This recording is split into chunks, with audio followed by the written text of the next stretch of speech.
దాని మీద దృష్టి పెట్టినట్లుందా లేనట్లుందా? లేనట్టు. వేరొకరి గురించి అడిగాడు అని అనగానే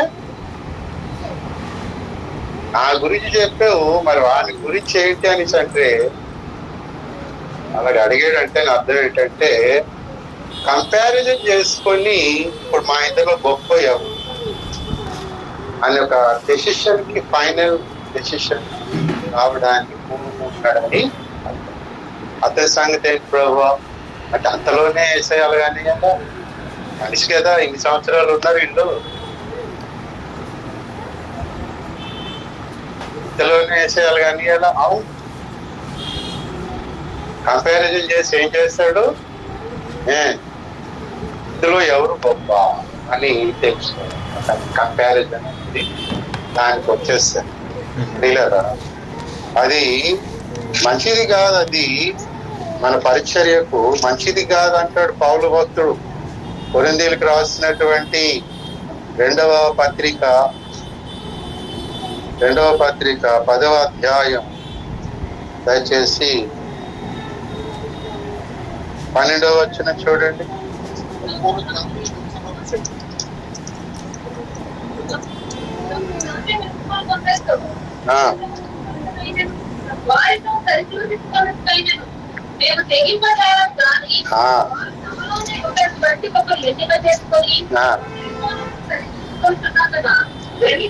గ్రహింపు లేక ఉన్నారు, మేమైతే అలాగూ చెయ్యం. చక్కగా మాట్లాడు. తమను తామే మెచ్చుకొను కొందరితో జతపరుచుకొనుటకైనను వారితో సరిచూచుకొనుటకైనను మేము ముందేమన్నాడు, జతపరుచుకోవడానికి అంటే వాళ్ళతో కలిసి మిగిలై సేవ చేయడానికి మేము ఇష్టపడం. అది మాట కదా. ఇంచుమించు పేతురు దగ్గర కూడా ఉన్న విషయం అదే. కంపారిజన్ చేయడం మొదలు పెడితే ఏం జరుగుతుంది, గ్రహింపు లేకుండా ఉంటాం. మరి ఏ గ్రహింపు? దేవుడు మనల్ని దేని కొరకు పిలిచాడు, ఏర్పాటు చేసుకున్నాడు అని గ్రహింపు లేకుండా ఉంటాం. అదే పాస్టర్ అని అనిపించుకుంటాం, లేకపోతే సంఘ పరిచర్య చేస్తున్నామని అనుకుంటాం, ఆ పిలుపులో ఆ డైరెక్షన్ లో ఉన్నాం అనుకుంటాం. కానీ మనం ఏమవుతామంటే మనం మిస్ అవుతా ఉంటాం, మన లైఫ్ మిస్ అయిపోతాం. సింపుల్ ఎగ్జాంపుల్, చాలా మంది స్వస్థత వరం మీద ఎగబడతా ఉంటారు కదా.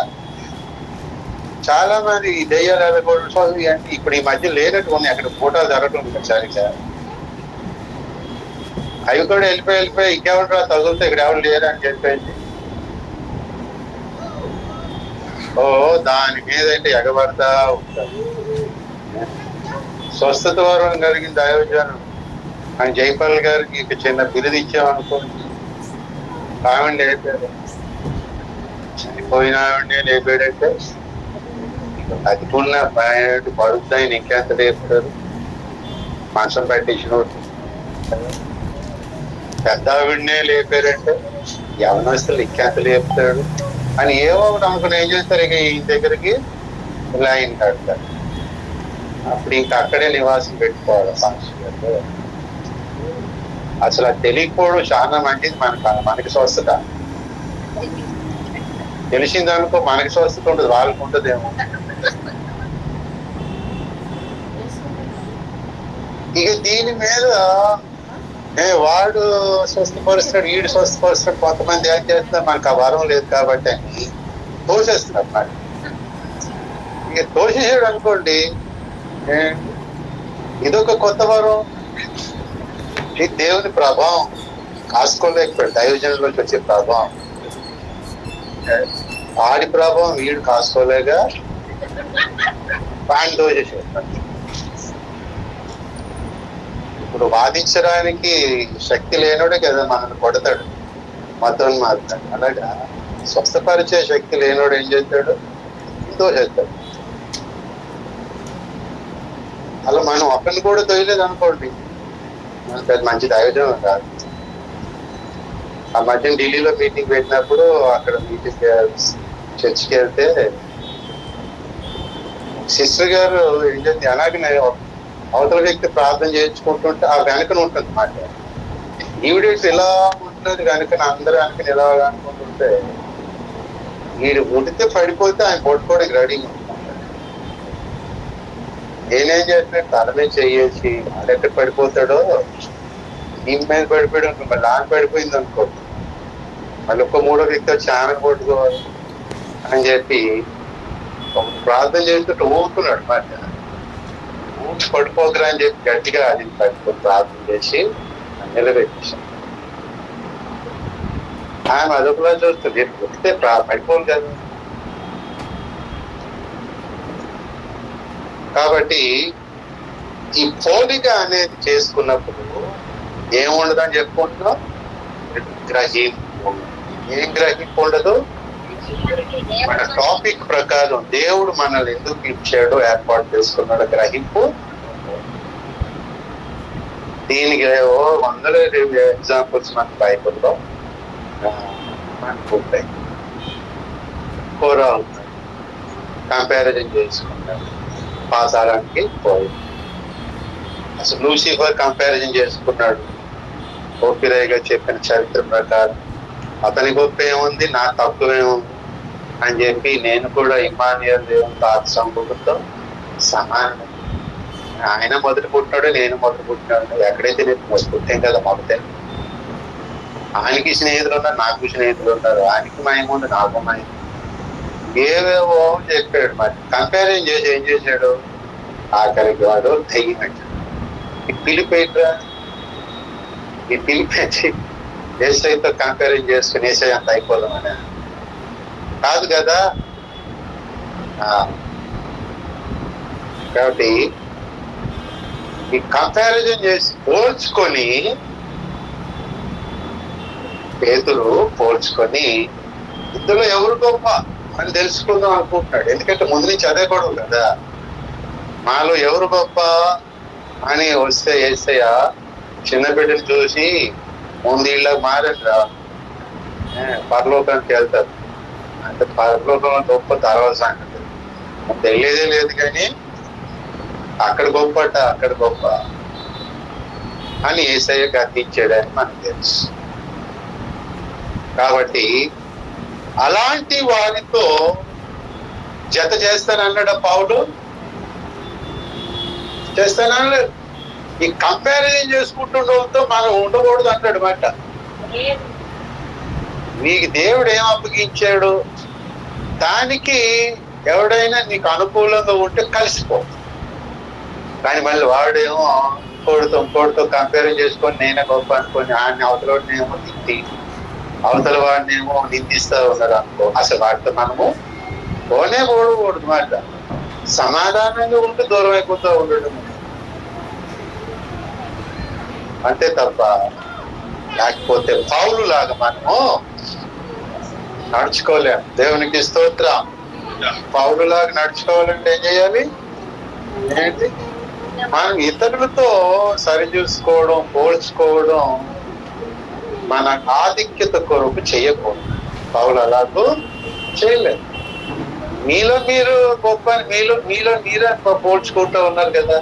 మరి మీరు అలాగే ఉండండి. అయితే మేమేం చేస్తామంటే మాకు అప్పగించిన మేర వరకు మేము పరిచర్య చేయడానికి మేము వెళతాం అనే నెక్స్ట్ వర్సెస్ లో, నెక్స్ట్ వచనాల్లో పౌలు చెప్తాడు. దేవునికి స్తోత్రం.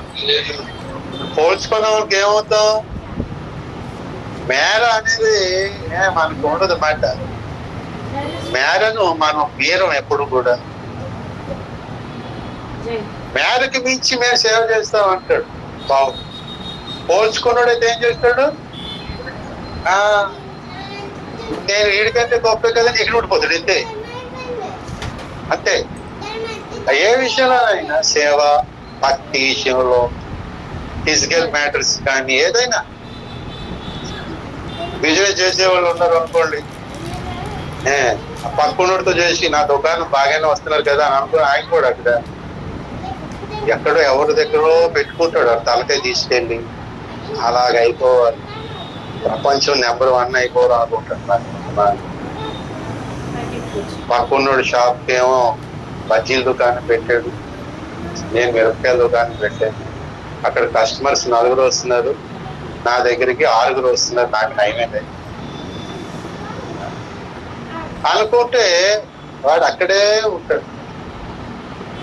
కాబట్టి ప్రియులారా, పౌలు ఏం చేస్తున్నాడు? పౌలు దృష్టిలో కొన్ని మేరలు ఉన్నాయి మధ్య. ఎంతెంత దూరం వెళ్ళాలో, ఎక్కడెక్కడికి వెళ్ళాలో, దేవుడు ఎంతవరకు తాను పిలిచాడో అంతవరకు కూడా తాను పరిచర్య చేయాలనుకున్నాడు. అంతే. అది చూసుకున్నందువలన ఇతరులతో పోల్చుకోవడానికి పోల్చుకోలేదు. దేవునికి స్తోత్రం. అది ప్రియులారా, పోల్చుకుంటే ఎలాగుండాలి అని అంటే, మనం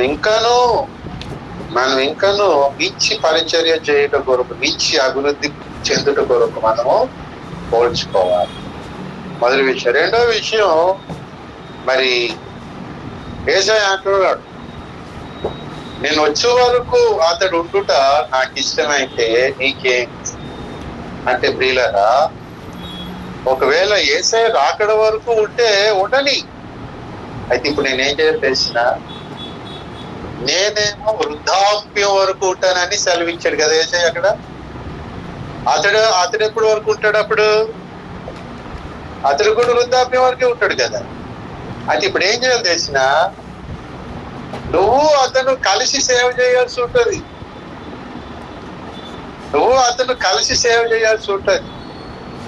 ఈ పోలికను చూసుకుంటూ ఉంటే కలిసి సేవ చేయలేవు. నువ్వెంతరా, నీ సేవ ఎంతరా అని అంటావు కదా. నాతో నీకేంటంటాడు, గేట్ వరకు రానివాడు అసలు. ఆ మాత్రం ఈ మాత్రం ఎదగ్గానే ఏం చేస్తారు, కొంచెం చిన్న చిన్న సేవకుల్ని పట్టించుకోరు వాడు. వాళ్ళు మనకి ఏంటి అవకాశం ఇవ్వాలంటేనే ఎన్నో రోజులు పడుతుంది నాకు. అలాగైతే కలిసి సేవ చేయట కొరకు మనం దేవుడిచ్చిన వ్యక్తుల్ని పోగొట్టుకుంటాం. అందుచేత యోహాను వృద్ధాప్యం వరకు ఉంటాడు, లేదా నేను వచ్చేంత వరకు ఉంటాడు అంటే ఏమర్థం చేసుకోవాలి?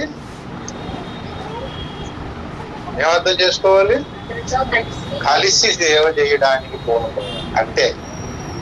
ఏం చెప్పాడు ఆన్సర్ యేసయ్య? ఇతని సంగతి ఏంటంటే, అబ్బో అతని సంగతి చాలా ఉందిరా నాయన, పద్మశ్రీలంకలో ప్రకటన గ్రంథం రాస్తాడు అన్నంత వరకు చెప్పించాడా? అసలు అదేమి చెప్పలేదు. ఆయన పిలుపు ఏంటి, ఏర్పాటు ఏంటి, ఆ సంగతులు ఏంటి చెప్పడం లేదు.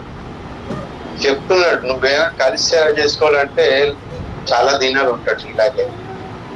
అది ఒక్కటే చెప్పాడు యేసయ్య గారు. అతడు ఉంటాడు అంటే నువ్వు అతనితో కలని. అలా జరిగింది కదా. వాళ్ళిద్దరూ కలిసి సేవ ప్రారంభించారు. అది 3వ అధ్యాయంలో మనం చూస్తే, అపోస్తుల కార్యములు 3వ అధ్యాయం, వాళ్ళు ఏం చేశారంటే మరొకసారి 3వ అధ్యాయం మొదటి వచ్చిన పగలు 3 గంటలకు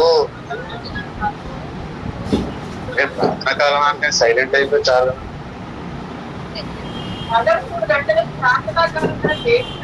ఇంకా 3 అవ్వలేదు కదా.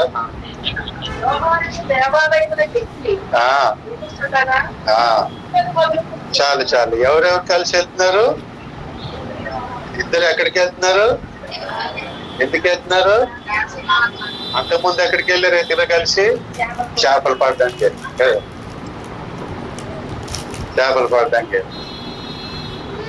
చేపలు పడడానికి వెళ్ళినప్పుడు నీ సంగతి ఏంటో అని అడిగాడా? అడగలేదు. ఇప్పుడు ఏం చేయాల్సి వచ్చింది? ఇద్దరు కలిసి ప్రార్థనకు వెళ్తున్నారు దేవాలయాన్ని. ఇప్పుడు ఇద్దరు కలిసి ఏమంటున్నారు? మా యొద్ద వెండి బంగారములు లేవంటారు. ఉడితే పేతురు అలాగంటున్నాడు, కానీ మొత్తం అంతా ఆయన దగ్గర ఉంటాయి. ఆయన పాదాల దగ్గరికి లాగేసుకున్నాడు. ఇలాంటివి ఏం లేవు. వెండి బంగారాలు మా యొద్ద లేవు, కానీ నాకు కలిగినదే నీకు ఇచ్చిస్తున్నావు అని చెప్పి లేవు అని ఇద్దరు కలిసి వాడిని ప్రార్థన చేయగానే లేచి ఇద్దరికి ఒకటే ఉందా లేదా? చదవండి అది ఆ వచనం. ఆ,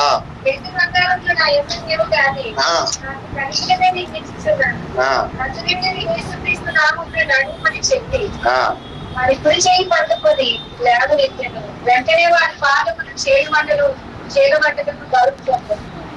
అలా చదువుతూనే మళ్ళా 12వ వచనం చదవండి.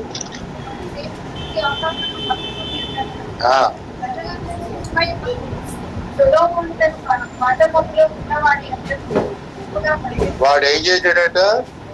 ఎవరిని పట్టుకున్నాడు? ఇప్పుడు అక్కడ లేపినట్టుగా ఎవరున్నారు? పేతురు, యోహన్నా? పేతురే కదా పేతురే లేపినట్టుగా కదా. అయితే పేతుని పట్టుకోవాలా, యోహాన్ని పట్టుకోవాలా కదా? కానీ ఇద్దరిని పట్టుకొని 12వ వచనం ఏమంటున్నాడు?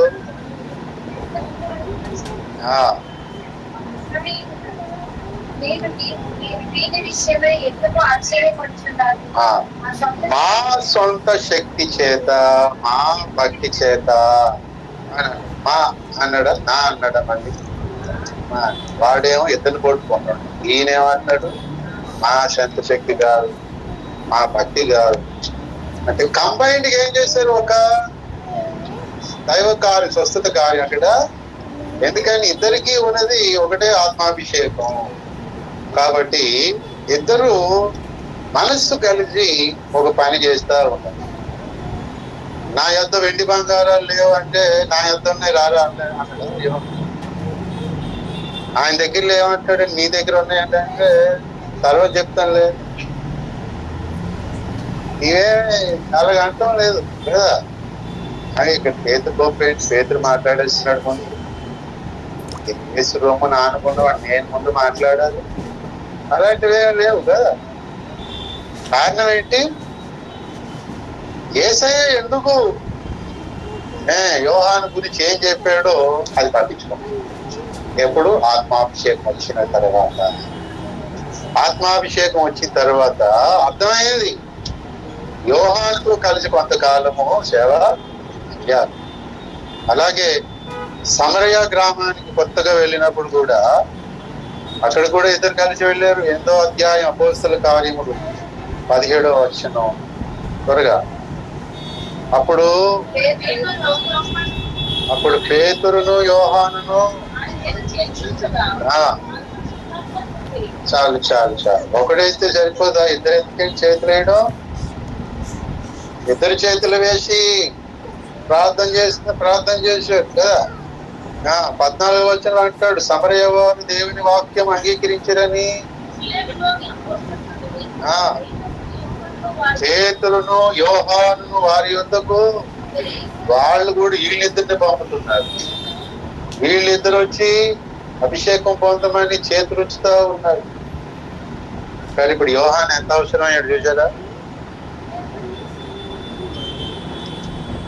ఇతని సంగతి ఏమి అనేసి తెలుసుకుంటే, అతని సంగతిని తెలుసుకున్నాం అనుకోండి. అతని సంగతి అతనిదే, నా సంగతి నాదే.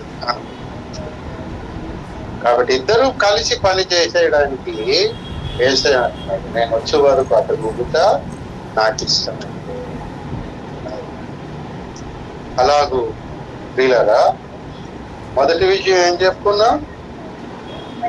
మనం పోల్చుకుంటుట, ఆధిక్యత కొరకు పోల్చుకుంటుట అనేది మంచి లక్షణం కాదు. మనలో ఉన్న సహజ లక్షణం అని. మన బలహీనత అనుకోవచ్చు సహజ లక్షణం. మనుషులకున్న ఆమె కంటే నేను బాగున్నానా అని, ఆమె కంటే నేను బాగానే ఉన్నాను కదా, మరి నీకంటే బాగున్న ఎక్కువ ఉంటారు. అప్పుడేం చేస్తారు? అది బాగోదు అది అనుకున్నావు అంటే దాంతో ఫ్రెండ్షిప్ ఉంటుందా? అది బాగున్నదంటే దానికి ఇష్టం ఉండదు. నువ్వంటే నువ్వు దాని దగ్గరికి వెళ్ళాలి అనుకుంటావు, దీన్ని వదిలేసావు. అటేమో అది అందులో అది నువ్వు మధ్య నుండి పోయి ఏం చేస్తావు? ఏం చేయగలరా? ఏం చేయగలరు. కాబట్టి మన సొంత ఆధిక్యతల కోసం ఇతరులతో పోల్చుకోవద్దు. నీ పని ఏంటో, నీకు దేవుడు అప్పగించింది ఏంటో నీ ఫ్యామిలీ బాధ్యతలు కానీ, లేకపోతే సేవా బాధ్యతలు, లేకపోతే నీ వ్యక్తిగతమైన వ్యాపార విషయాలు ఏదైనా ఉంటే దాని మీదనే దృష్టి ముఖ్యంగా పెట్టాలి. నీ కింద ఉన్నోళ్ళు ఉండొచ్చు, పైన ఉన్నోళ్ళు ఉండొచ్చు. కింద ఉన్న వాళ్ళని బట్టి హెచ్చించుకోవద్దు, పైన ఉన్న వాళ్ళని బట్టి కృంగిపోవద్దు. కొంతమంది ఎవరైనా బాగా సేవ చేస్తే నా సేవ ఏం జరగలేదు అనిపిస్తుంది కదా, నా సేవ ఏం జరగలేదు, ఇంతకాలం చేశాను, ఏం చేశాడు దేవుడు నాకు అని ఎవరితో పట్టు మనం కృంగిపోయే ప్రమాదం ఉంటుంది. అది అనవసరం. అప్పగించింది చేసేవా లేదో ముఖ్యం. అంతవరకే. రైతు విత్తనాలు విత్తాడండి, ఆ తర్వాత పంట వస్తుందో రాదో రైతు బాధ్యత. కౌలుకి ఏంటి తీసుకుని ఒకడు ఒక రైతుని పెట్టుకుని విత్తనాలు వేయమన్నాడు, వేశాడు. ఇప్పుడు ఈ రైతు మీద బాధ్యత ఉంది ఆ పంట పండాలంటే. అది ప్రకృతి మీద ఆధారపడి ఉంటుంది, ఆ భూమి మీద ఆధారపడి ఉంటుంది. ప్రకృతి వచ్చి ఏంటంటే నేను వర్షం వచ్చి కొట్టుపోయి వెళ్ళిపోయినాయి, రైతు ఏం చేస్తాడు? రైతు ఏం చేయలేడు. అలాగే దేవుడు అప్పగించింది చేస్తున్నావో లేదో ముఖ్యం. ఎవరికో ఏదో జరిగింది, నాకు ఇక్కడ జరగలేదు అనేసి అంటే గొడవే, అసూయ. లేయని చూసి రాహేలు అసూయ. ఇక మా అక్కకేమో కడుపు పండింది, 5 బిడ్డలు కన్నారు. అసలు నువ్వే ఏదో తేడా గడులో ఉన్నావు. అసలు ఏంటో నాకు చూస్తే అనుమానం అని అంటే నేనేం చేయాలి, నేను దేవుడినా అంటూ ఇక పేచి పెట్టి రాజుని అమ్రాన్ని పెట్టేసి అక్క మీద అసూయ, భర్త మీద కోపం. ఇక కుటుంబం ఎలాగుంటుందండి? ఏంటి అగ్ని మండిపోతుంటుందా లేదా అక్కడ? అలాగూ ప్రియులారా, పోలిక అనే దాని విషయంలో. రెండవది, కలిసి సేవ చేయట కొరకు, కలిసి సేవ చేయట కొరకు ఒక వ్యక్తిని నీకు అప్పగించే విషయం అన్నమాట. ఒక వ్యక్తిని నీకు అప్పగించే విషయం. అలాగే మూడవది, ఆఖరిగా, నేను వచ్చే వరకు అతడు ఉంటుంటే నాకు ఇష్టమైతే నీకేమి. అది దేవుడు ఓవరాల్ గా చెప్తున్నాడు అన్నమాట. అందరికి, విశ్వం అంతటిలో ఉన్న వారికి, దుష్ట శక్తులకు, లోకంలో ఉన్నటువంటి మతోన్మాదులకు, పగబట్టిన వారికి, మాంత్రికులకు, ఇతర సేవకులకు, ఎవరికైనా చెప్తున్నాడు ఒక అర్థమైన ఆన్సర్ అయితే ఒక యోహాన్కే కాదు. అతడు ఉండుట నాకు ఇష్టం, అతడు ఉండుట నాకు ఇష్టం. అంటే మనకు ప్రాణాపాయం కలగజేయాలని దుష్టశక్తులు ఎన్నో ప్రయత్నాలు చేస్తూ ఉంటాయి, కానీ ఉండడం నాకు ఇష్టం. అంటే యోగ విషయంలో దేవుడు అన్నాడు, అది శోధిస్తే శోధించావు, కానీ యోగుని ఏం చేయొద్దు, ప్రాణం ముట్టుక. ఆ శరీరం ఏం చేస్తావో చేసుకో, తల మొదలుకు నరికాల వరకు ఏం చేస్తావో చేసుకో, ప్రాణం ముట్టుక అన్నమాట. అంతే. ముందు ఆస్తులు పిల్లలు తీసుకుపోయాడు, ఆ తర్వాత ఏమో శరీరాన్ని పొంగ తీసేసాడు, పురుగులు వచ్చేసాయి, కానీ చావలేదు. ఎందుకే ప్రాణం ముట్టద్దు అన్నాడు. మరి అదే ముట్టద్దు అంటున్నావు, అదే ముట్టద్దు అంటున్నావు. మరి హేబేల్ చచ్చిపోతే ఒప్పుకున్నావు. సైతాన్ గారికి ఉంటాయి కదా కొన్ని లాజిక్. యవనస్తుడు అయినటువంటి, పెళ్లిగా అయినటువంటి హేబేలు మరి కయీన్ చెప్పేటప్పుడు దానికి నేనే కదా వాడిని ద్వేషింపజేశాను. కయీన్ దుష్టుల సంపత్తి కదా. మరి వీడిని ప్రేరేపించగానే వాడు బండరా తీసి కొట్టేశాడు. మరి అప్పుడు ఒప్పుకున్నావు. మరి ఇప్పుడేం యువకుని ఒప్పుకోవాలంటే ఒప్పుకోవాలంటే నా ఇష్టం, అది నాకు ఇష్టం, లోపుకుంట నాకు ఇష్టం అంటే ముట్టకో అనేసాడు దేవుడు. దేవునికి స్తోత్రం. ఇక్కడ మోసే ఉండుట నాకు ఇష్టం.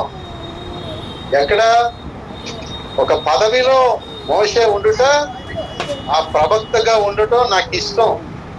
అంతే, తను ముట్టడానికి వీలు లేదు. అనేసి అంటూ 300 మందిని అంతమందిని వేసుకొచ్చేసి ఇక మోసే పరుగు తీసేసి చచ్చేటట్టు చేద్దాం అనుకుంటే ఇక వీడే పాతారం పోతాడు. ఎందుకంటే నువ్వు ఉండుట నాకు ఇష్టము కాదు. ఎవడో ఉందా అనేసి అనుకుని దేవుడు అంటే వాడిని వద్దు అంటే మనమే ఉండం. దావీదు ఉండలేమనో అనేసి అంటే ఉండలేమని అంటున్నాడు. ఏమయ్యాడు? ఉండలేమను ఏమైంది? అది ఉండను ఆయన అయిపోయింది పని. నేను ఉండను అనే దేవుడికి ఇంపించొద్దు పని. సరే ఉండదులేరా, అది నీకే దావీదు ఉంటే నీకే పోయేగలవు. అసలు నువ్వు రాజ్యభ్రష్టుడు అయిపోయాక ఇంకా రాజుగా ఉంటున్నావు అంటే అదే సంతోషించు కదా, నీకే అని ఆలోచించలేదు. దయ్యం పట్టింది కదా, కోరాకు దయ్యం, సౌలు రకమైన దయ్యం పట్టి ఏం చేస్తారు? ఉండనీయద్దు అతన్ని వెలివేసేయాలి. మోషే సమాజంలోనే ఉండకూడదు అని అనుకున్నారు. స్త్రీని పెళ్లి చేసుకున్నాడండి, సమాజంలోనే ఉండకూడదు అనుకున్నాడు. సమాజం అంతా వెలివేసేయాలనుకున్నాడు. కోరాహు అంత పకడ్బందీగా ప్లాన్ వేసాడు. మరి ఏంటో వెలివేసేది మోషే, నిన్నే నేను వెలివేస్తున్నా అని చెప్పి దేవుడు ఏకంగా వెలివేసేసాడు ఒకేసారి. అలా దావి పిల్లలు అలా ఇరిగిన కానీ పావులు కానీ సేవకులు ఎవరినైనా ఈ భూమి మీద ఉండనీయకుండా చేయాలని చాలా ప్రయత్నం చేస్తాం. పౌలును కూడా చంపేంత వరకు మేము భోజనం తినం, అన్నపానములు ముట్టమని ఒట్టేసుకున్నారట. అన్నపానాలు ముట్టం అని చెప్పి చూసారా? అలాగే ఈరోజు ఓబీరాయ్ గారు భూమి మీద ఉండకూడదని ఎన్ని ప్రయత్నాలు చేశారు. ఆయన చంపాలని క్రైస్తవులే ఆయన మంత్రతంత్రాలు ఉపయోగించారు. ఆయన చంపాలని చెప్పి హైదరాబాద్ పాత బస్తీలో ఉన్నాడు ఫోటో ఇచ్చారట ఆయన చంపేయాలని. ఎవడరా ఫోటో ఇచ్చావు చూపిస్తే ఇచ్చారు. ఓపెన్ గారు ఈయన చంపమంటున్నా అని చెప్పి వదిలేసిపోయాడట. అవతల చిల్లంగి శక్తులు ఉపయోగించి క్రైస్తవులే అమెరికాకి రానియకుండా చేశారు. క్రైస్తవులే తర్వాత అవకాశం దేవుడు ఇచ్చాడు. దేవుడి స్తోత్ర. దాదాపుగా 10 సంవత్సరాల పైనే అమెరికా రాకూడదని క్రైస్తవులు ఆటంకపరిచారు. అక్కడ ఉన్న తెలుగు క్రైస్తవులు. అతడు వచ్చింటే నాకు ఇష్టమైతే నీకే. అలాగూ ప్రియులరా, సేవకుల యొక్క ప్రాణాలు తీసేయాలని దుష్టుడు అలాగే దుర్మార్గులు పన్నాగాలు పన్నుతా ఉంటారు.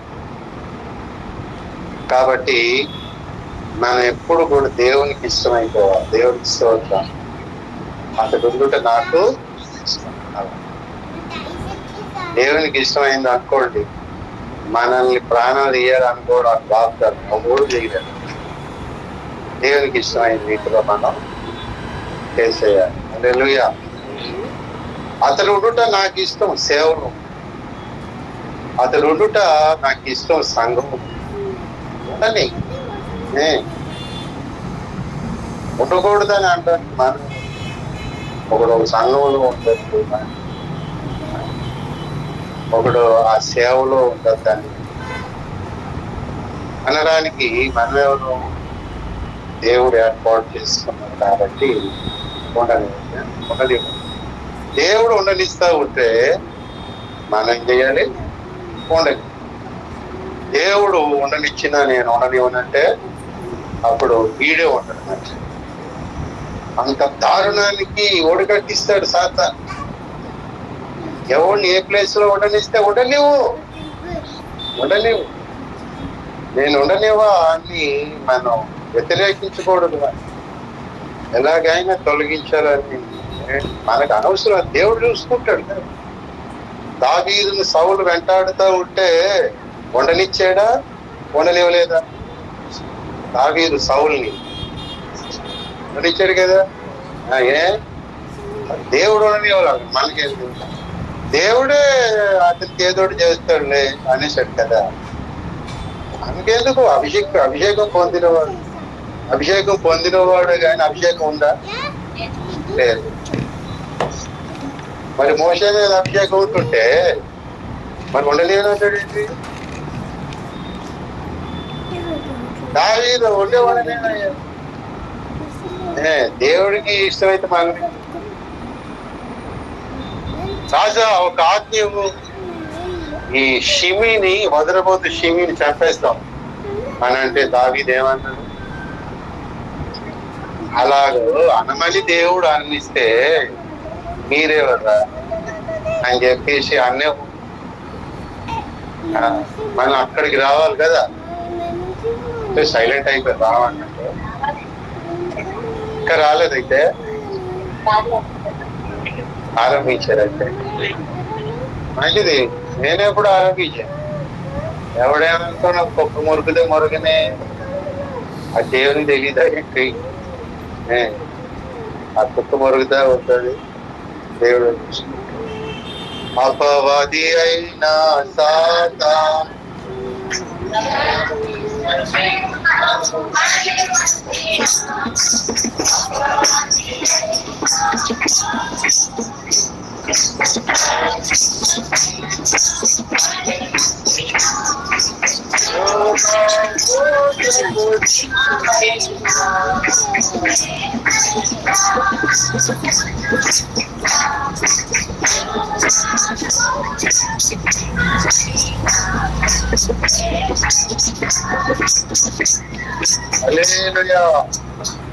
అపవాది గర్జన సింహంలాగా వస్తే రాని. ఓ సింహం ఉంది కదా, మన సింహం అది. కాబట్టి ఇప్పుడు ఆ సింహం వస్తానంటే రానివారా వస్తున్నారు? మేక పిల్లలు రానివ్వాలి అన్నట్టు రాని. ఏదైనా చోట్ల పాములు ఎందుకు దేవుడు రానిచ్చాడు? వేరే ఇంట్లోకి ఏదో రానిచ్చేసి అయిపోయిన చరిత్ర 6 సంవత్సరాలు ఇప్పుడు వరకేటి పక్కిన దేవుడు ఎందుకు తోటలోకి రానివ్వాలి? మరి మీ ఇంట్లోకి దోమలు ఎందుకు రానిచ్చాడు? అవి వచ్చేసింది, ఇది వచ్చింది. దేవుడు ఎందుకు రానివ్వండి? మరి నువ్వెందుకు రాని? కూరగోకులు కూర. నీ తలలో పెయిన్ ఎందుకు రానిచ్చావు? చొప్పదండ ప్రశ్న కదా. దేవుడు రానిచ్చాడు, మనకు అది అనవసరం. నేనేం చెయ్యాలి ఇక్కడ? అంతే కదా, అంతేనా? అంతేగాని పేతుల్లాగా మరి ఏమన్నాడు పేతురు? టాపిక్ లో యోహాను సువార్తలో మూలవాక్యం ప్రకారం పేతురేమో ఇతని సంగతి అన్నాడు కదా, అడిగాడు కదా. అలాగా ప్రభువా ఈ సర్పం సంగతి ఏంటి? అదేం చెప్పడు. ఏం చెయ్య, నీ సంగతి ఏంటో నువ్వు చూసుకో. నువ్వు మీ ఆయనతో ఉండాలి, పని చేసుకోవాలి, కలిసి పని చేసుకోవాలి అంతే. అంతేకాని దాని సంగతి ఏమో దాని దగ్గర ఎందుకు వచ్చాను? అసలు పండుగ తినేద్దామని నేను అక్కడికి వచ్చాను. ఇప్పుడు దేని ఎవరి సంగతి పట్టించుకుందావా? తన సంగతి పట్టించుకుందా? తన పిలుపు, తన ఏర్పాటు ఏదో పట్టించుకుంటే పండు తినాలి అంటే ఎంతమంది చాలా పండ్లు తినేసాము, పండు పిండిపోయి నువ్వే తిని అన్నాడు. ఇది నిజం, మీరు చావనే చావరంట. అవునా? ఎగ్జాంపుల్ గా నువ్వు తిని చూడు, మిగతా వాటిని నేను తింటే అనొచ్చు కదా. ఎందుకు అనలేదు? దేవత అయిపోదాం అనగానే బాబు కిరీటము నగ నగ అన్ని పెట్టేసి పట్టు చేస్తే కంకమాలు వచ్చిన తాజపడి.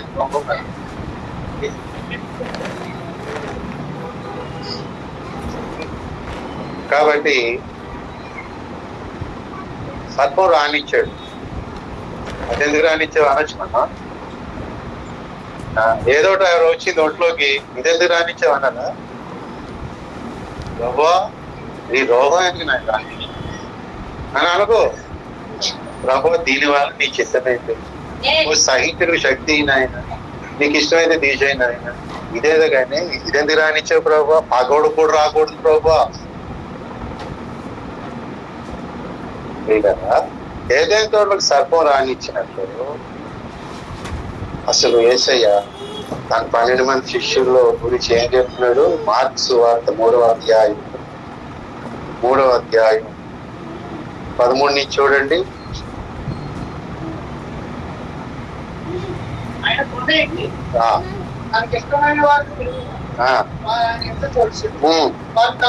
వారు తనతో కూడా ఉండునట్లు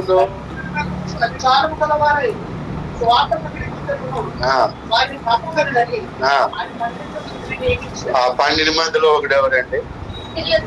వాటి పేరు లాస్ట్ లో పెట్టారు కదా, చూడండి 19వ వచనం. ఆయనను అప్పగించిన వీడు కూడా ఎవడు? యేసుతో కూడా ఉండడానికి కదా.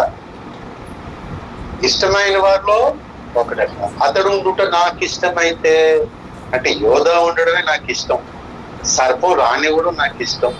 నీకే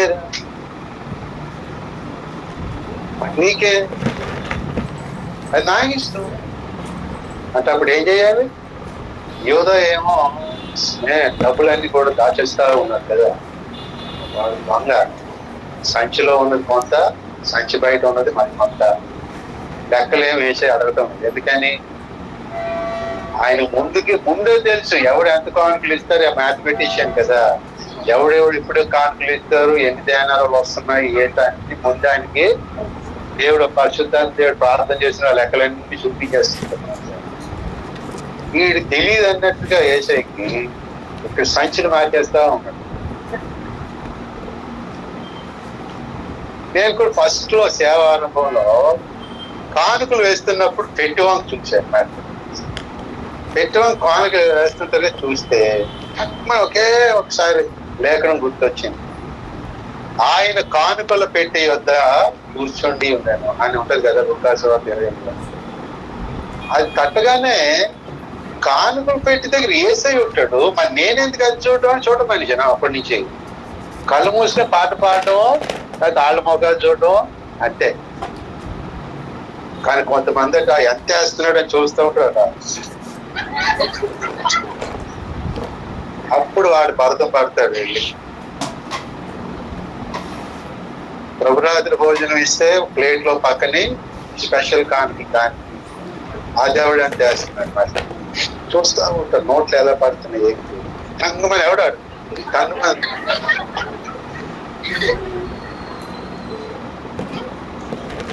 పేద విధురాలు కానుకంటే అప్పు చేసి తీసి పెట్టాలి ఫాస్ట్కి. యేసయ్య అక్కడ ఉండడం లేదా?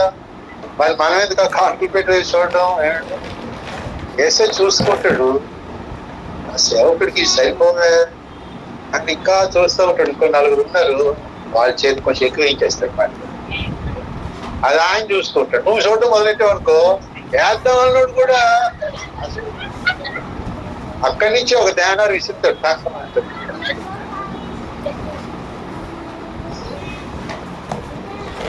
ఎవరెవరు కానుకలు ఇస్తూ ఉంటారు నాకు, అవన్నీ అలా మడత పెట్టేసి ఒక బాక్స్ లో పెట్టేసి టేబుల్ మీద ఉంటుంది ఓపెన్ గా. మీరు వాళ్ళు తాళం పెట్టారు ఉండవు, ఓపెన్ గా బాక్స్ లో ఉంటుంది చిన్న టీపీలో.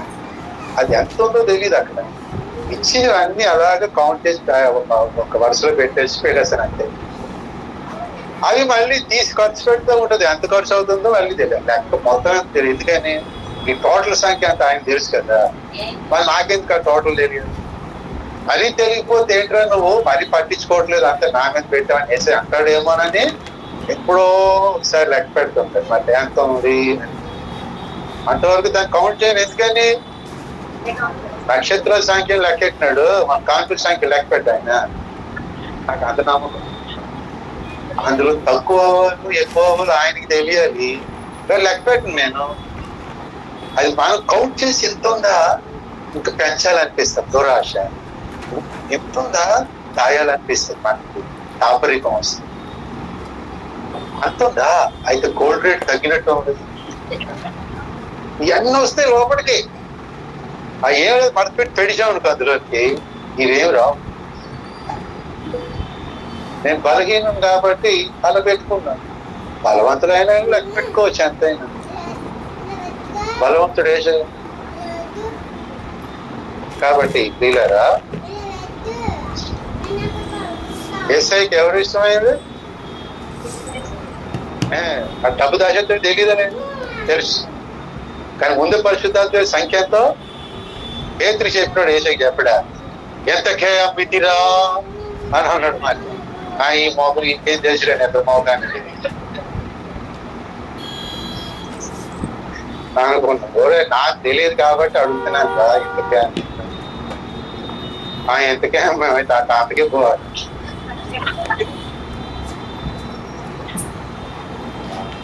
డబ్బు సంఖ్యలు లెక్కలు మార్చేసినాడు, అప్పగించినాడు.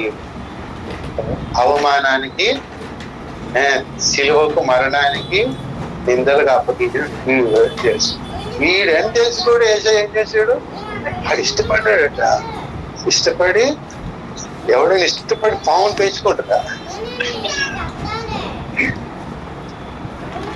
ఇష్టపడి ఎవరైనా తోడేళ్ళని పెంచుకుంటారు, ఎలుగుపై. అవి పిల్లలుగా ఉన్నప్పుడు పెంచుకుంటే పర్వాలేదు, పెద్దకి మచ్చిక అయిపోతాయి, అవి పచ్చికి పోతాయి. అవి పెద్ద అయినాక పెద్ద ఉందని తీసుకొచ్చావు ఇంటికి, అది నిన్ను చూస్తుంది అలాగా. అంటే వీడు పెద్ద అయినప్పుడు తీసుకొచ్చాడా, చిన్నప్పుడు తీసుకొచ్చాడా? వేసేదా యోధా చిన్నప్పుడా? మనిషే యుక్తులు, కుయుక్తులు, జిత్తులు మేరుతాను అంతా ముందు పెద్దోడు కదా. ముందే అల్లాడేటోడు గమనియాలు చెప్పేసాడు కదా. ఇలాంటి వాడు అని తెలిసి కూడా తనతో ప్రతిష్ట సేవానుభవం దేవుడికి నన్ను నేర్చుకోవాలి. మీ దగ్గరికి వచ్చే వాళ్ళు ఎలాంటి ఉంటుంటారు తెలిసిన అందరూ మీ మాట ఇద్దరు ఉంటారు. మీ దగ్గరికి వచ్చే వాళ్ళందరూ కూడా నీకు ఇద్దరు ఉంటారు. మీ దగ్గరికి వచ్చిన వాళ్ళందరూ ఇలాగే ఉంటారు. మీ దగ్గరికి వచ్చి కొంత నీకే హాని చేస్తుంది, నీకే మోసం చేస్తుంది, నీకే నష్టం చేస్తుంది. దేవుడు చెప్తే నువ్వు ఇష్టపడి యోధాన్ని ఉంచుకున్నప్పుడు దేవుడి ప్రణాళిక నెరవేరింది. నా దగ్గరికి వస్తే నీ ప్రణాళిక నెరవేరుతుంది. అంటే ఎవరినైనా రాని ప్రభు, సైతాన్ని రాని ఆయన అప్పుడే ఒకే అయిపోయింది. 30 సంవత్సరాల దగ్గర స్టోరీ చరిత్ర సాక్ష్యం. మరి ఇప్పుడు ఎవడైనా అంటున్నాడు అనుకో, అది అప్పుడే సంగతి, పాత సంగతి. వాడిని ఏదైనా హెచ్చరించా జాగ్రత్త చేయడం కోసం అని మాట్లాడి గర్దిస్తానేమో కానీ, వీడు ఏ బ్యాచ్లో ఎక్కడోడో వినడుదో. మరి ఇప్పుడు వాడిని తోసేయాలి మనం. వేసే అంటాడు, వాడు ఉండడం నాకు ఇష్టమైతే ఎందుకురా వాడిని వద్దంటున్నావు, వద్దంటున్నావు అంటాడు. అలాగే అన్నీ నిజం. ఆల్రెడీ పాట మనం నేర్చుకున్నాం. నేను వందనీయాలో వద్దా అంటే వేసే చెప్తాను, ప్రభు వీడు ఉండాలని నాకు లేదు నాయన, నీకు ఉండడం ఇష్టమైతే ఉండనిచ్చుకో, నాకెచ్చుకో అని. అంటే నీకు ఇష్టం లేదా, నాకు ఇష్టం లేదని చెప్పేసి గంటేసిన కూడా ఉంటారు మళ్ళీ.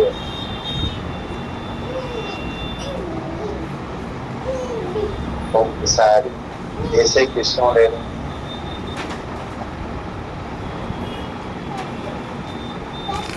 ఆనందం గారు కూడా చెప్తే నాకు పనికొస్తాయి మనిషి. నీకు పనికొస్తున్నాడు అనుకుంటున్నావు కదా, సరే అయితే నాకు ఇష్టం లేకపోతే కూడా నువ్వు అయితే చూద్దాను. మోషే దగ్గర లెసన్ మాట. మోషే దగ్గర దేవుడు అన్నాడు తీసేస్తానంటే, మోషే ఏమన్నాడు, వారుండుట నాకు ఇష్టమైతే నువ్వెందుకు తీస్తావు సంకల్పడం, అది నీకు ఇష్టమైతే నాకే బాధపడించేది నువ్వే కదా, నువ్వే కదా ఈ జనాలు బాగా మోయలేకపోతున్నాను అన్నావు, అసలు నీ ఇష్టం అని అన్నాడు లేదా. ఆ పాలసీ కూడా ఉండాలి మన దగ్గర. కేవలం ఎల్ఐసి పాలసీలే కాదు.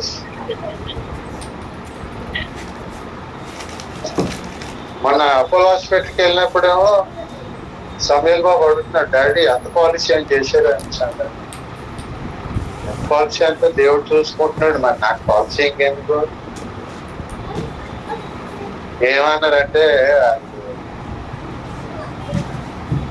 యాంజియోగ్రామ్ చేయొచ్చు అంటే అంటే ఆ ఎత్తే కదా చూద్దాం పాలసీ లేదు ఏం లేదు ప్రధాన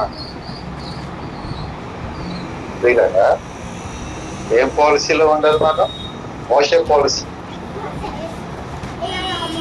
దేవుడు తీసేస్తానంటే అది కాసేపు ఉండని ప్రభావ. భూమి మీద మిక్కిలి సాత్వికుడు మోసే. ఎట్లాగా? అందరు యెహోషువ కాలేబులే. అసలు వీళ్ళు తక్కువ వాళ్ళు ఎక్కువ కదా. ఏంటి ఉపవాసం ఉన్నోళ్ళు ఎక్కువ, ఉప్పు కారం తిన్నోళ్ళు ఎక్కువ. ఏదైనా ఫాస్ట్ ఉండవు కదా. ఆ ఉప్పు కారాలు మోసకి రాసేస్తున్నా కూడా ఆ వండని వాళ్ళు ఉంటే నీకే విడిపిస్తే తెలుస్తుంది. ఇంకా భూమి మీదకి వచ్చి అన్ని వదిలేసి వచ్చాను నేను.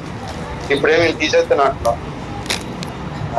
సరే నీకు ఇష్టమైతే నాకే అని మోసే ఉండని ఇస్తేనే దేవుడు ఉండనిచ్చినప్పుడు దేవుడు ఉండనిచ్చారంటే మన వాడు తిరిగితే వాళ్ళు పోవటానికి వస్తే నేను ఏంటి ఈ అమ్మాయి వస్తే నేను పోవటానికి వెళ్ళిన ఏంటిది ఉండనిచ్చాడు. ఏం చేయాలి? కాబట్టి కృష్ణుడు ఏం చేయాలనుకుంటాడు? మన ప్రాణాలు తీసేయాలనుకుంటుంటే దేవుడు అంటాడు యోగులాగా అతడు ఉండుట నాకు ఇష్టం. పై పైన మేకప్లు చేస్తే చెయ్యి అంతే, కానీ ప్రాణం మాత్రం ఒకటో. మేకప్లు అంటే క్రీములు పౌడర్లు రాస్తాడా? అవును, ఆత్మకి అవే రాస్తాడు తెలియకుండా. బయటకి ఏదో గోకేను అనుకున్నాడు యోగుని. లోపల ఏమైపోయాడు? ఆత్మ సౌందర్యం వచ్చింది. దేవునికి స్తోత్రం. మరి ఎలాగైతే గోకపోతుంది కదా నేను మనకు కూడా చాలా మంది గోపినలు ఉంటారు అనుకోండి. పైకి వెళ్ళాక మన గోపినలు అంతా చాలా బాధపడతారు. అనవసరంగా అప్పుడు గోకాను, గోర్లు ఇప్పుడు లేవు. నేను గోకపట్టుకే నువ్వు ఎంత తోడు అయ్యావు అని అంటే అందుకే ఇంకా గోకమన్నాను నేను. మనకి ఈ పెంకని దూరదేశం మనం గోపుకోగలవా? మనకి అందదు అది. మనం అనుకున్నాడు గోకుతాడా, ముందున్నాడు గోకుతాడా? యోహాన్ని అనుకున్నాడు కదా, గోపుకుంటాడు. నీకెందుకే నువ్వు ముందుకెళ్ళి గోపుతుంటాడు ఆయన. అంటే పేతురు ముందుకెళ్తాడు, యోహాన్ కూడా అనుకొస్తాడు. మా యొద్ద వెండి బంగారం లేవంటాడు పేతురు అంటుంటే. మాకు కలిగితే మేము ఇస్తామంటాడు. మాకు కలిగింది మేమే. అదే అదే ఆమె అంటాడు.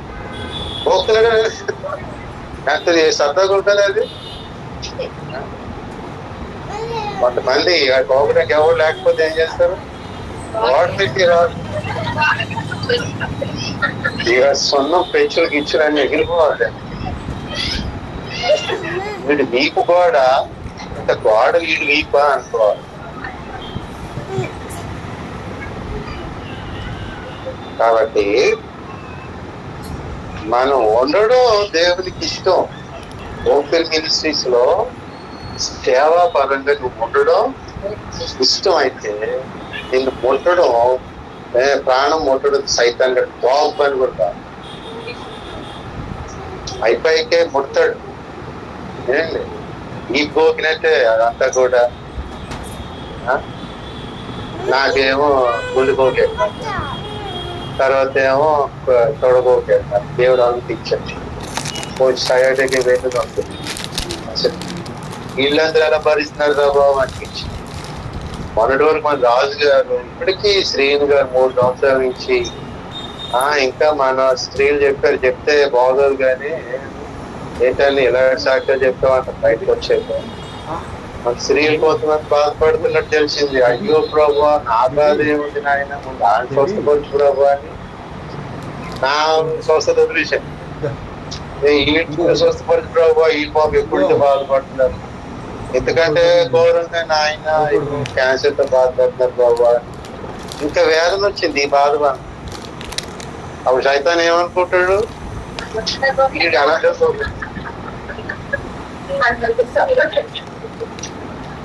దేవునికి స్తోత్రం. కాబట్టి ఏ వ్యక్తిని కానీ ఏ డినామినేషన్ కానీ దేవుడు ఉండనిస్తే కానీ మనం మాత్రం ప్రియులరా దర్శనం కొరకు నువ్వు స్థిర తీర్మానంతో ఉంటే, వ్యాప్తి కొరకు ముఖ్యంగా దర్శన వ్యాప్తి కొరకు ఉండాలి నేను అని అనుకుంటే, మన ప్రాణములను సాతాను ముట్టనివ్వడు దేవుడు. అగాపే సంఘాల్లో కూడా పరలోకానికి వెళ్ళిపోలేదా కొంతమంది? ఎవరు వెళ్ళిపోయారు. అయ్యగారు అంటుంటారు ఎవరు ఎప్పుడో ఏంటో అని అంటుంటారు కదా. కానీ నేను మాత్రం వెళ్ళకూడదు ప్రభు.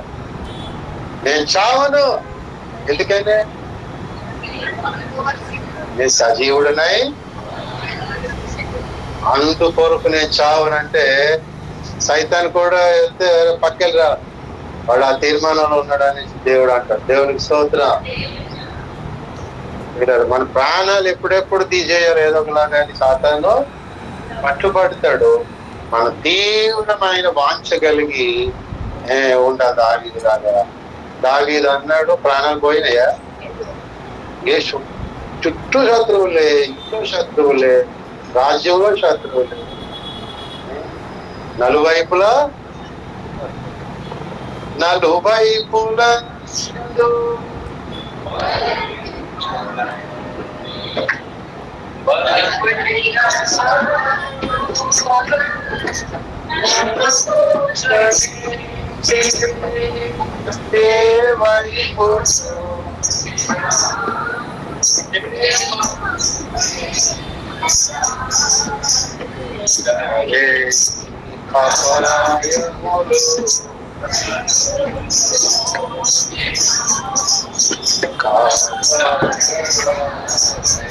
కాపాడుతూ వచ్చాడు లేదు ఇంతవరకు.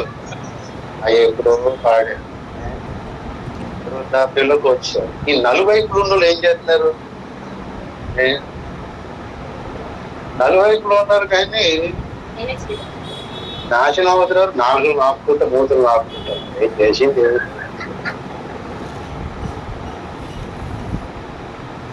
నలువైపులు ఉన్నారు. ప్రార్థన చేస్తుంటారు, దేవుడు దిగాడు. అగ్నిలో మధ్యలో ఉన్నప్పుడు శరీరంలో దేవుడు చూపించుకుంటూ పోతున్నారు. అంటే తీర్మానంతో అగ్ని ఏం చేసిందా, రాజు ఏం చేసిందా? ఏం చేయలేదు కదా. అలాగే ఇది కూడా. కాబట్టి ప్రియుల దేవుడు మనల్ని ప్రాణములతో ఉండనిస్తాడు. బ్రతుకుట క్రీస్తే అంటే చావు దగ్గరికి వెళ్ళదు. మనం బ్రతుకుట క్రీస్తే. చావు అయితే లేదు, చావు లేదు. లేదంటే అగ్నిచేసి డైరెక్ట్ మా ఇంటి దేవత పరలోకం వెళ్ళిపోవడం, మళ్ళీ భూలోకం మా ఇంటి దేవత రావడం. చాలా మంది చచ్చారు. ఆ సాక్ష్యాలు ఎన్నో. అది మా సాక్షి చెప్పలేదు. అంతేనా? మరణమైన జీవమైన మీ వశమే అన్నాడు కదా. ఆ మరణం తీసేయాలి. అక్కడ ఆ పదం కొట్టేసుకోవచ్చు మనం. ఏరా మనిషి అంటే ఇందాకలే ప్రసంగం విన్నా ఏసయ్య, కొన్ని పట్టు కొన్ని ఈడిపోతాయట. కొన్ని దేవతలు పట్టుకోవాలా, కొన్ని వదిలేయాలా. మరణం అనేది వదిలేసాం, చావు అయితే లాభం వదిలేసాం, జీవమే గట్టిపోయినమే పట్టేసాడని చెప్పి ఏసై కూడా ఆమెనని చెప్పి మీ రిజిస్టర్లో ఏమైనా మరణం దినాలు ఉంటే ఏసై ఏం చేస్తాడు? అరేంజర్తో చెరిపేసి అక్కడ ఏం కావాలో దీనికి రాసేస్తాడు. అలా నేను చావుని సజీవ క్రియలు వివరిస్తానంటే దేవుడు ఏమో మరణకు అప్పగించాడు. మనకు చచ్చిపోతాడు అనుకున్నాడు లేదో, ముందు చచ్చిపోతాడు. నడుస్తూ మళ్ళీ వస్తాను అనుకున్నాడు. మరి రోజు నడిచేది రావడం అలవాటు కదా. ఏంటయ్యా ఎక్కిసి రావడం ఇదొక అలవాటు అయిపోయింది. పదపోదాం అని చెప్పి తీసుకెళ్ళిపోతా ఉంటాడు. చాలా రోజులు తీసుకెళ్ళిపోయాడు. అట్లా ఇంకా వెళ్ళిపోతా ఉంటే ఏదో మైకం కనిపించి వెనకుండా ఎవరు గుర్తు రావట్లేదు. వెనక ఉన్న దేశం, సొంత స్థలం, ఇల్లు ఏం గుర్తు రావట్లేదు. మైకం కనిపించింది. ఆ మైకంలో ఏం చేశాడు? మైమరిసిపోయాడు. బట్ట ఏం గుర్తులేదు అనుకో. అది ఏం గుర్తేం నాకు. నాకు ఏంటి పరలోకంలో ఉన్నా అదే గుర్తుంది అంతే. అదే గుర్తు. దేవదూతలు అందరూ ఇదేంటిది, ఒక్కసారైనా మానవుడు ఏం చేయాలి? మరణించాలి. లేఖనం ఏమి చెప్పిస్తున్నది అంటే పట్టు విడిపో.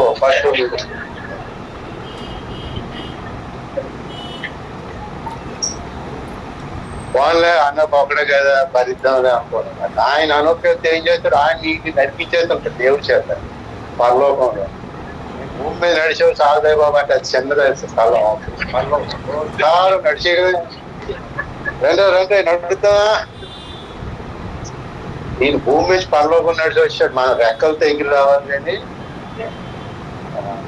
ఫోన్లో అయిపోయింది. ఒకటితో సరిపెట్టుకుందాం అంటే హేలియో వచ్చి హేలియో వచ్చాడేంటి, అగ్నిరాధాతో వచ్చాడు ఈయన. ఫోన్లో ఇద్దరు కదా అంటే మూడో చనిపోయి వచ్చాడు. మరి ఏం జరుగుతుంది అసలు? లేఖనాలు రాసింది దేవదూతలే కదా. రాయమాన దేవుడు మంచి అయితే రాజకీయ టిక్ మార్కులు పెట్టాడు. రైట్.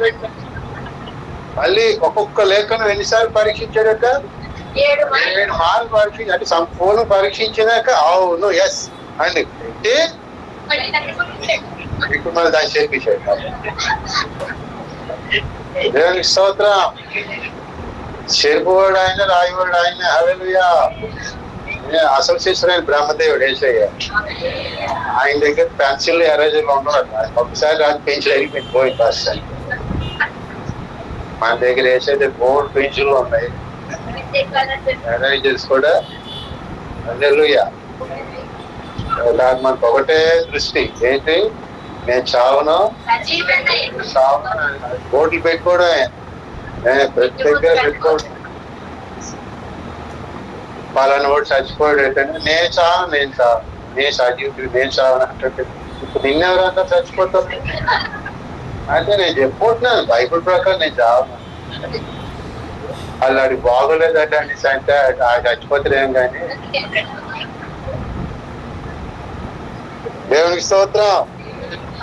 నేనేది చచ్చిపోయి ప్రభువా దేవా నా దినముల మధ్య నన్ను కొనిపోకమన్నాను. దేవుడు ఆ రాత్రి అంత తారుమారు అయిపోతాం సిచ్యువేషన్ అంతా. దేవుడు అంత అయిపోయింది. అప్పుడే హాస్పిటల్కి వెళ్ళి వచ్చాను 2 రోజులు. ఆ దేవుడు అంటాడు అక్కడికి.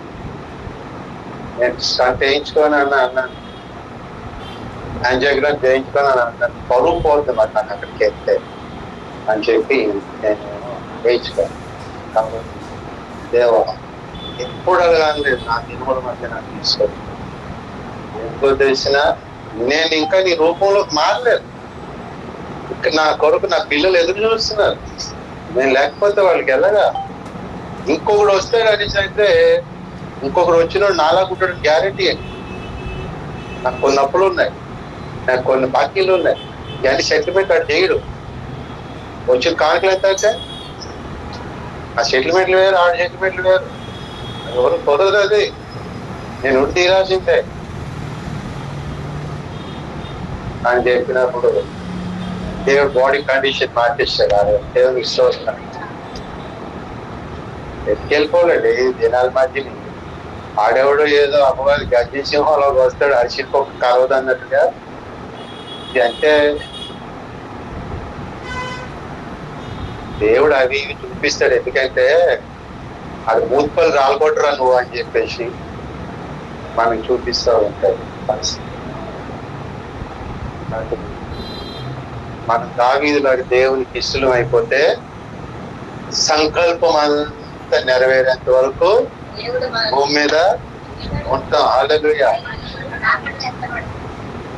కాబట్టి మనం గ్రహింపగలిగిన వారు పౌల్లాగా ఉండాలి. వారైతే గ్రహింపు లేని వాళ్ళు కదా, ఒక మేరలోనే ఉన్నారు. మనం మేరలు మించేస్తాం, మేరలు దాటిపోతాం. కాబట్టి ఎవరినైనా ఉండనివ్వాలనుకుంటే ఉండనిద్దాం. నీకు అవసరమైతే దేవుడు వద్దనుకున్నా ఉండని. అవసరం తీరిపోయింది. అవసరం తీరిపోయింది తర్వాత యోధనుకుంటే దేవుడు ఏం చేశాడు? వదిలేసాడు, ఆడి చచ్చాడు. అంటే అలాగూ ప్రియులారా ఆఖరిగా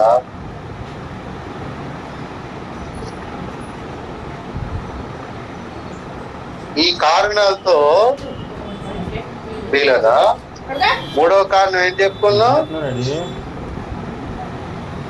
మనం ఉండుట దేవునికి ఇష్టం కాబట్టి మనం ఉండునట్లుగా జాగ్రత్త పడాలని చెప్పుకున్నాం కదా. అలాగే సార్వత్రిక సంఘము ఇన్ని దుర్బోధలతో ఉంటూ ఉండగా అలా ఉండడం కూడా దేవునికి ఇష్టమైంది. యెజబెలును ఉండనిచ్చుచున్నావు అన్నాడు కదా దేవుడు. అన్నాడు. ఉండనిచ్చినప్పుడు మరి దేవుడు ఎందుకు ఉండనివ్వాలి దాన్ని? ఏదైనా తోటలోకి దేవుడు పర్మిషన్ ఇచ్చాడు. సర్పాన్ని పర్మిషన్ ఇచ్చినప్పుడు అప్పుడు వీళ్ళు ఏం చేయాలని అర్థం? దేవుడు పర్మిషన్ ఇచ్చాడు కదా దాన్ని ఉండనివ్వమన్నా? కాదు కదా, కాదు. మరి అప్పుడు ఏం చేయాలి? ఏమండి, సర్పాన్ని ఉంచాలా తగిలేయాలా? తగిలేయాలి కదా. అంటే ఎలా తగిలేయాలి? వాడు చెప్పిన అబద్ధాన్ని నమ్మక నేను తగిలేయాలి. వాళ్ళు అలా చేశారా? చేయలేదు. అంటే ఉండనిచ్చినట్లే కదా. వాడు అనుకూల ప్లాన్ నెరవేరేంత వరకు కూడా ఉండనిచ్చినట్లే. అలాగే మరి యెజబెలును కూడా ఉండనిచ్చినట్లే కాదా? ఎవరు?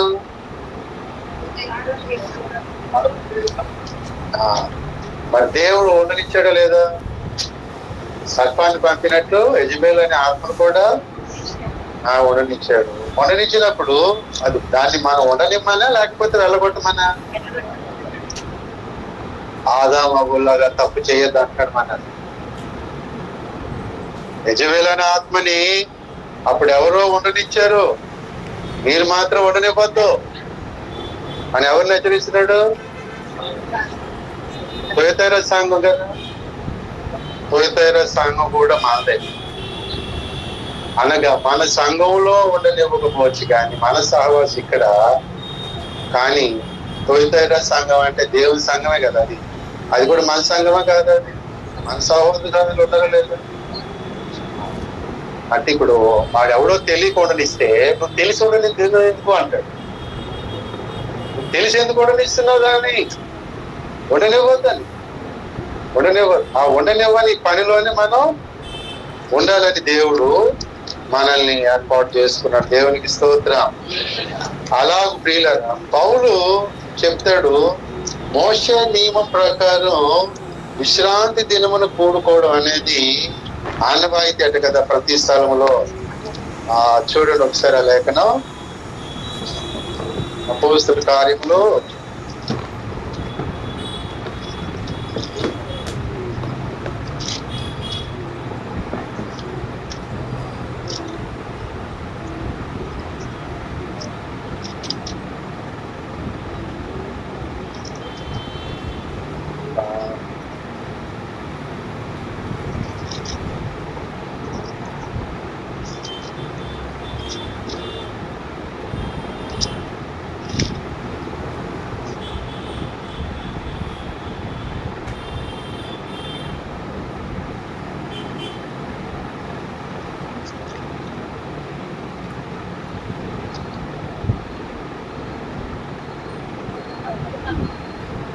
13:4 చదువు.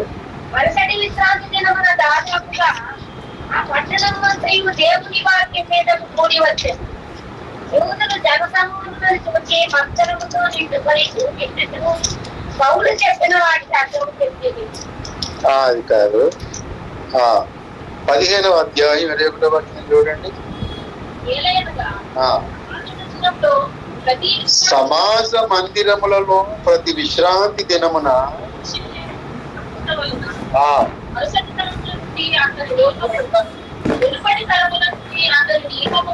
మునుపటి తరముల నుండి అతని నియమమును ప్రకటించువారు.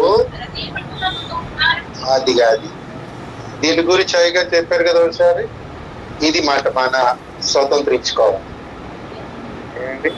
మోషే నియమాన్ని ప్రకటించేవారు ప్రతి పట్టణంలో ఉన్నారు. ప్రతి పట్టణంలో మోషే నియమాన్ని చెప్పేవారు ఉన్నారు.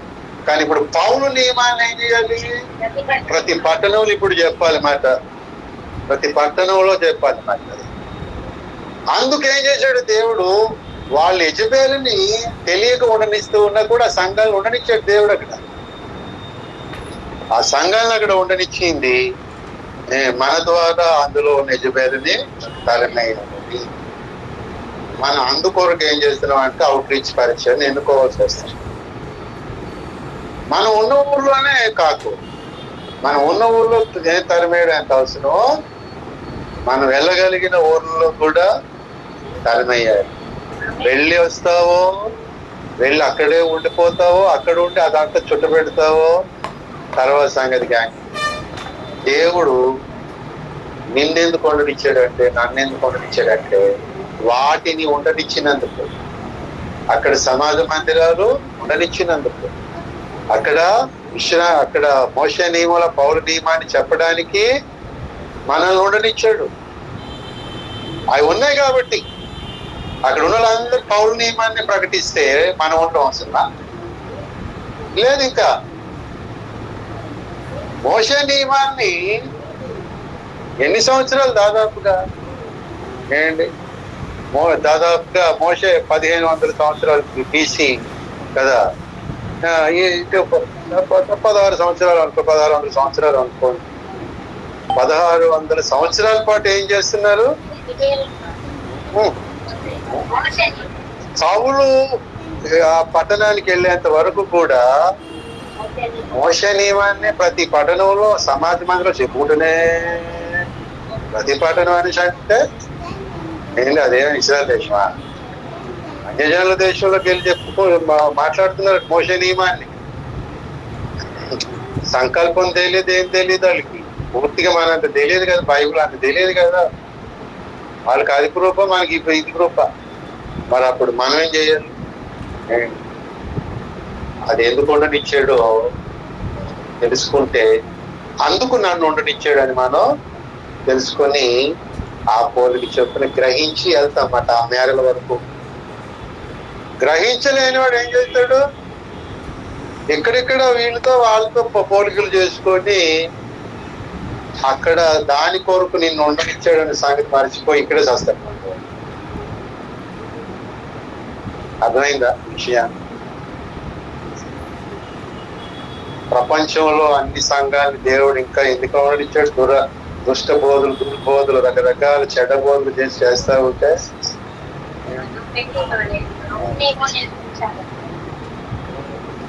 అవ్వలా కలిసిపోవడానికే కాదు. ఏం చేయాలి? ఆ సర్పాన్ని సమాధానకర్త యొక్క దేవుడు మీ పాదముల క్రింద దాన్ని చెదరొక్కించిన అది దాంతో చేయగట్టమని కాదు, దాని కాళ్ళ కింద వేసి తొక్కేమని. అందుకు సమాధానకర్త ఆయన దేవుడు ఏంటి ఎవరికి ఉంటాడు? అది చూసి ముగించుకుందాం. చూడండి, ప్రతి పట్టణములో పౌర నియమాన్ని చెప్పడానికి నిన్ను నన్ను ఉంచాడు. అలాగూ దేవుడు అటువంటి వారికే తోడుగా ఉంటాడు. ఫిలిప్పీ పత్రిక 4వ అధ్యాయం 9వ వచనం. మరియు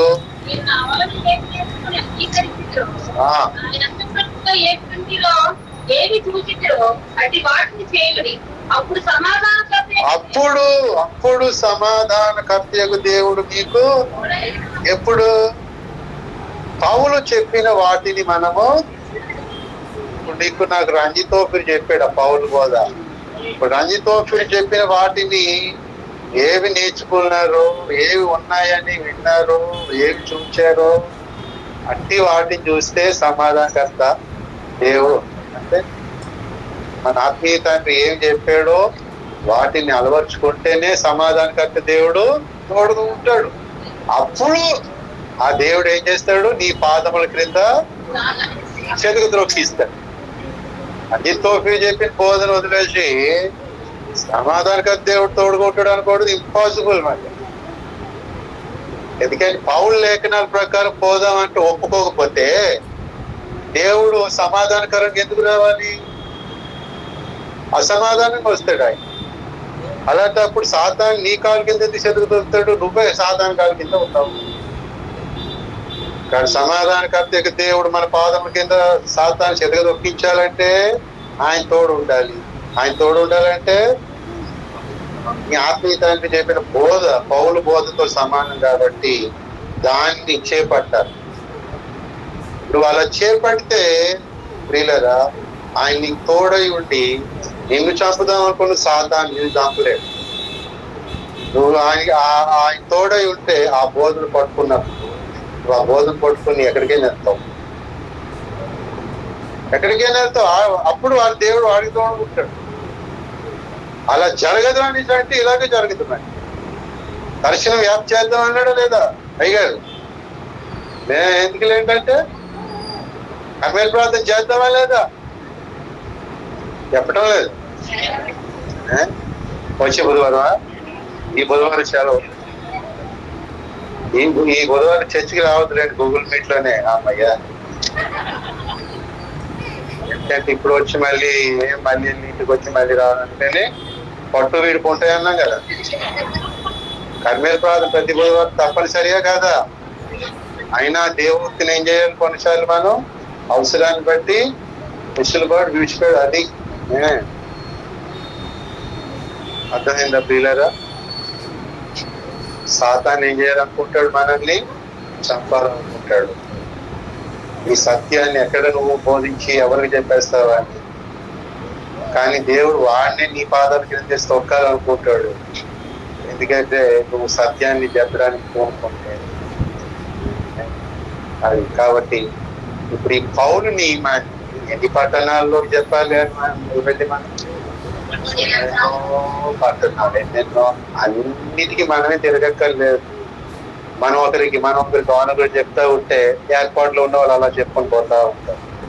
మనం కొంతమంది చేస్తే వాళ్ళు కొంతమందికి అలాగే మొత్తం ఏమవుతుంది.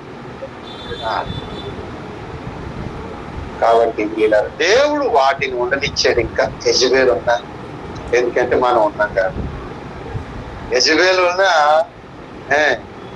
దేవుడు ఉండనిచ్చాడు. ఇశ్రాయేల్ దేశంలో యెజబెల్ ఎందుకని అక్కడేమో ఏలియా యెహూలు ఉన్నారు కాబట్టి, వాళ్ళు ఉన్నారు కాబట్టి వీళ్ళు ఉన్నారు కదా.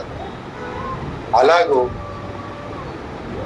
పౌలు నియమం చెప్పడానికి నువ్వు నేను ఉన్నాం, వాళ్ళు ఉన్నారు కాబట్టి. సైతాన్ని ముట్టడం నాకు బాగుతారు, నాకు అవనే ఈ తీర్మానం కలిగి ఉండాలి. అక్షరం లేకపోతే వాడి పాదాల కింద మనం ఉంటాం. లేదు పౌలు నియమం ప్రకారం నేను ఉంటానంటే వాడే నీ పాదముల క్రింద పైకి మాత్రం పైకి చేస్తుంటాడు అంతే. కానీ వాడు ఏమి చేయలేదు. అంతిమ విజయం అంతే దేవుడికి ఇస్తూ. అలాగే దేవుడు మనకు సహాయం చేయను కాక. అందరూ ఒకసారి లేచి నిలబెడదాం. కళ్ళు మోసుకునే ఇంతవరకు కూర్చున్నాం కాబట్టి లేచి నిలబెడదాం ప్రియులారా. లేచి నిలబడి ఆకాశము తట్టు చేతులెత్తి కొంత సమయం ప్రార్థన చేసుకుందాం. అలాగే ఇంటి దగ్గరే గూగుల్ మీట్ ఉంటుంది కాబట్టి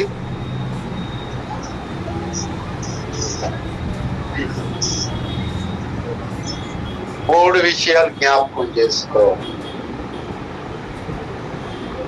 ఇతరులతో పోల్చుకుంటే గ్రహింపు లేక పిలుపు ఏర్పాటు, గ్రహింపు లేక కృంగిపోవడం, అసూయపడడం చేసి మన సేవను విస్తరించలేదు.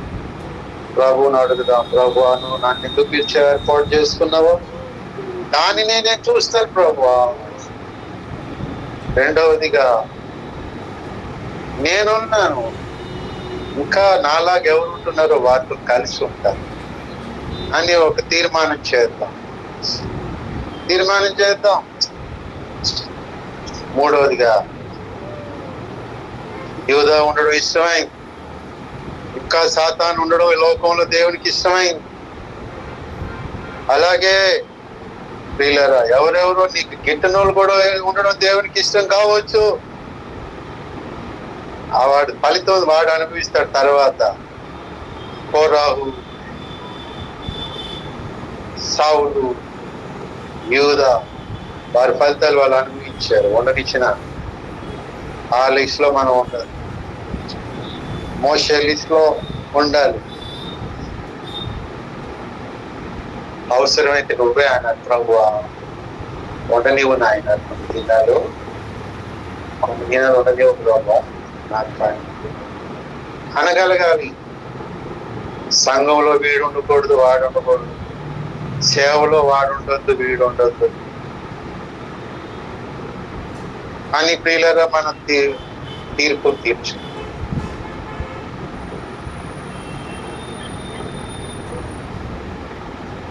నువ్వు ఉండనివ్వడం దేవునికి ఇష్టమైతే సాతాను కూడా నీ ప్రాణాలని చేయలేదు.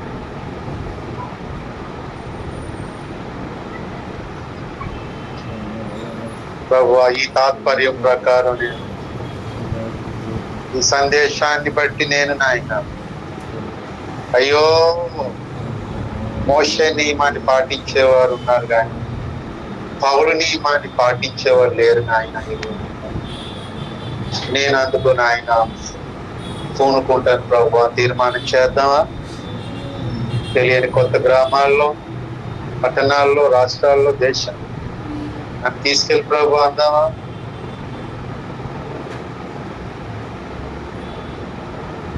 ఏలియా లాగా యెహూలాగా ఉండనిచ్చాడు. ఎందుకంటే అక్కడ యెజబెల్ ఉంది. తరిమేయడానికి యెహూలాగా ఉంటావా, లేకపోతే కలిసిపోవడానికి హవలాగా ఉంటావా?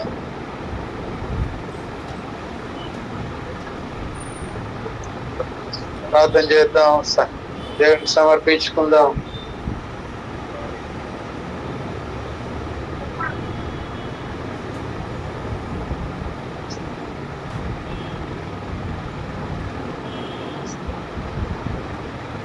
ఫిరయ్య గారు ప్రాణాలు తీయాలని మంచి ప్రయత్నాలు చేస్తూ ఉన్నారు. అయితే మన ప్రార్థనలు బట్టి, దేవుని కృపను బట్టి కాపాడుతూ ఉన్నాడు దేవుడు సేవకుల ప్రాణాలు.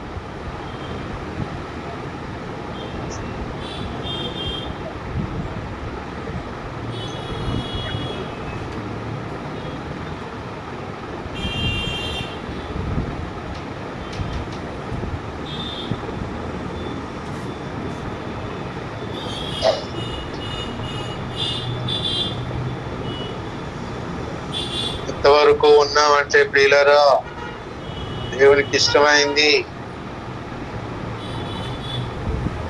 ఒకవేళ ఇటు అటు తిరుగుతున్నా, ఎలా పడితే అలా జీవిస్తూ ఉన్నా,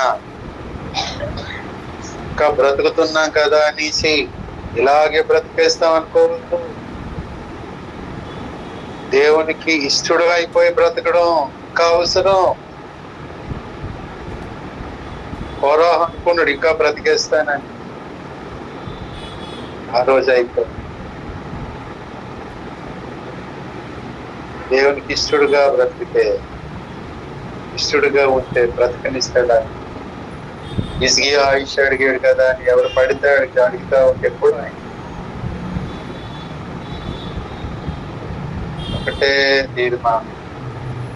ఎన్నో పట్టణాలు పౌలు నియమాన్ని చెప్పారు. సమర్పించుకుంటే దేవునికి ఇష్టం.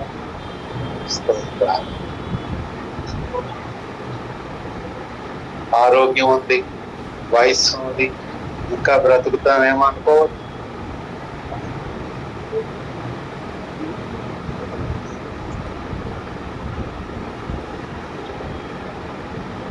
మంచిది, అలా మోకరిద్దాం.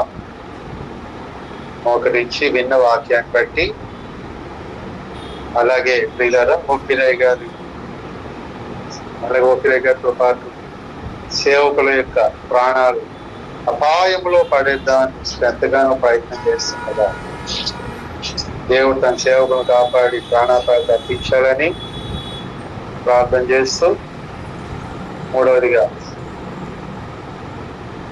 మరి దేవుడు అవుట్ రీచ్ పరిచర్య సమర్పించుకున్న వారు ఎవరెవరైతే అభిషేకాలు తీసుకున్నారో పరిచర్య చేయడానికి వారు వారి తీర్మానాలను దేవుడు అంగీకరించి బలపరచాలని ప్రార్థన చేద్దాం.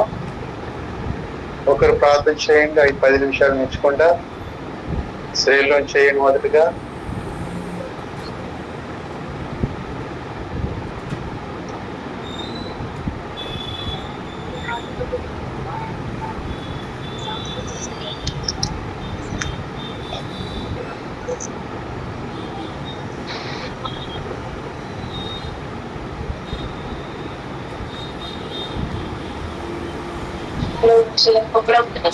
ఇదిగో పాటలో చేరుకోవాలి దేవాన్ని ఇస్తాను ఒకసారి చేయుటకు తండ్రి నాయన దేవాని చింత ప్రకారంలో ఆయన ఇదిగో తండ్రి నాయన నీ యొక్క పనిలో జీవించడం తండ్రి నాయన పిలిచిన నీ కృపను నీకు వందనాలు తండ్రి ఎప్పటి వారు తండ్రి నాయన ఇదిగో ఎవరి వారికి ప్రభు ఈ యొక్క కొన్ని రత్నములు ఇచ్చినటువంటి నీ ప్రేమ చొప్పున ప్రభు ఆయన నీ పని కొరకు తండ్రి నాయన ఇదిగో ఏకభవిష్టి నడవలసినటువంటి వారిగా తండ్రి అంచకాల